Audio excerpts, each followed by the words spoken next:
നമ്മുടെ മുത്തശ്ശി വീണ്ടും ആ ഒരു ശബ്ദം കേൾക്കുന്നുണ്ട്. മുത്തശ്ശി തിരിഞ്ഞു നോക്കുന്ന സമയത്ത് ഒരു വാതിൽ തുറക്കുന്ന പോലത്തെ ഒരു സൗണ്ട് ആയിരുന്നു അത്. അതുകൊണ്ട് തന്നെ മുത്തശ്ശി വിചാരിക്കുകയാണ് ഇവരുടെ മരുമോളാണ് അതെന്ന്. ഓ, ഇവളിതുവരെ കിടന്നുറങ്ങിയില്ലേ എന്നിങ്ങനെ പറയാണ്. എന്നാൽ ഇതേ സമയത്ത് മോനും അവന്റെ ഭാര്യയും റൂമിൽ തന്നെ ഉണ്ടായിരുന്നു. അവൾ ആ ഒരു കുട്ടിയെ തൊട്ടിലിൽ തന്നെ കിടത്തിയിട്ട് അവൾ വീണ്ടും വന്ന് ഉറങ്ങാനായിട്ട് കട്ടിലേക്ക് വരികയാണ്. ഇതേ സമയത്താണ് പെട്ടെന്ന് കറണ്ട് പോകുന്നത്.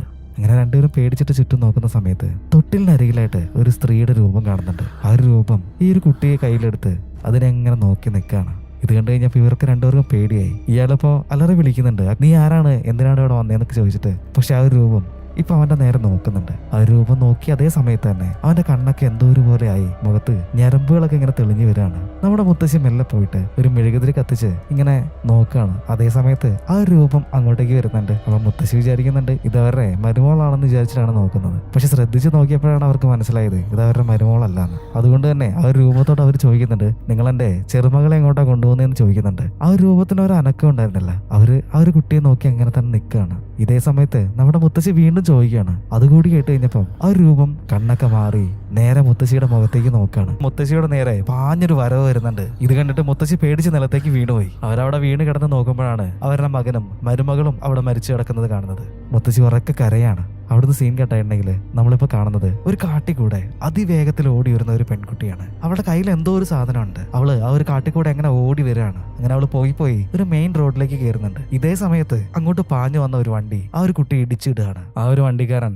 അവിടെ അടുത്തുണ്ടായിരുന്ന ഒരു ഹോസ്പിറ്റലിലേക്ക് ഈ ഒരു കുട്ടിയെ കൊണ്ടുപോവാണ്. ഈ ഒരു ഹോസ്പിറ്റലിലാണ് നമ്മുടെ ഹീറോയിനായ സിൽവിയ ജോലി ചെയ്തുകൊണ്ടിരുന്നത്. അവളൊരു ഡോക്ടറാണ്. ഈ കുട്ടിയെ ഹോസ്പിറ്റലിലേക്ക് കൊണ്ടുവന്നത് കണ്ട സമയത്ത് സിൽവിയയ്ക്ക് 4 വർഷം മുന്നേ ഒരു അപകടത്തിൽപ്പെട്ട് മരിച്ചുപോയ അവളുടെ സ്വന്തം മോളെയാണ് ഓർമ്മ വന്നത്. അതുകൊണ്ട് തന്നെ സിൽവിയ അവളെ നന്നായി നോക്കുന്നുണ്ട്. കുട്ടി ഇപ്പോ അപകടനില തരണം ചെയ്തിരിക്കുകയാണ്. അതുകൊണ്ട് തന്നെ കുട്ടിയെ റൂമിലേക്ക് മാറ്റുകയാണ്. പിറ്റേ ദിവസം റൗണ്ട്സിനായിട്ട് സിൽവിയ വന്നപ്പോഴാണ് അവളെ അന്വേഷിച്ചിട്ട് ഇതുവരെ ആരും വന്നിട്ടില്ല എന്ന് അറിയുന്നത്. നേഴ്സിനോട് വല്ല മിസ്സിംഗ് കേസുകൾ എന്തെങ്കിലും ഉണ്ടോ എന്ന് തിരക്കാൻ പറഞ്ഞിട്ടുണ്ടായിരുന്നു. പക്ഷെ അവരന്വേഷിച്ചിട്ട് അങ്ങനെ ഒരു കേസോ കാര്യങ്ങളോ ഒന്നും ഉണ്ടായിരുന്നില്ല. അതുകൊണ്ട് തന്നെ സിൽവിയ നേഴ്സിനോട് ചോദിക്കുകയാണ്, അല്ല ഇന്നലെ ഇവളെ ഇവിടെ അഡ്മിറ്റ് ചെയ്യാൻ വേണ്ടിയിട്ട് വന്ന ആ ഒരു വൃദ്ധൻ ഉണ്ടായിരുന്നല്ലോ, അയാൾ ആരാന്ന് ചോദിക്കുന്നുണ്ട്. അയാളുടെ തോട്ടത്തിൽ നിന്ന് പപ്പായ മോഷ്ടിച്ചതുകൊണ്ട് ഈ ഒരു കുട്ടിയെ പിന്തുടർന്ന് വരികയായിരുന്നു അയാള്. ആ സമയത്താണ് ഈ ഒരു അപകടം നടക്കുന്നത്. അതുകൊണ്ടാണ് ആ കുട്ടിയെ ഹോസ്പിറ്റലിൽ അഡ്മിറ്റ് ചെയ്തിട്ട് അയാൾ പോയത്. അല്ലാതെ ഈ ഒരു കുട്ടിയായിട്ട് ആ വൃദ്ധന് ഒരു ബന്ധമില്ല. മാത്രമല്ല അയാൾ കുറച്ച് കാര്യങ്ങൾ പറഞ്ഞിട്ടുണ്ട്. പക്ഷെ അതൊന്നും എനിക്ക് വിശ്വസിക്കാൻ പറ്റുന്നുണ്ടായിരുന്നില്ല. ഈ കുട്ടി അയാളുടെ തോട്ടത്തിനടുത്തുള്ള ഒരു കാട്ടില്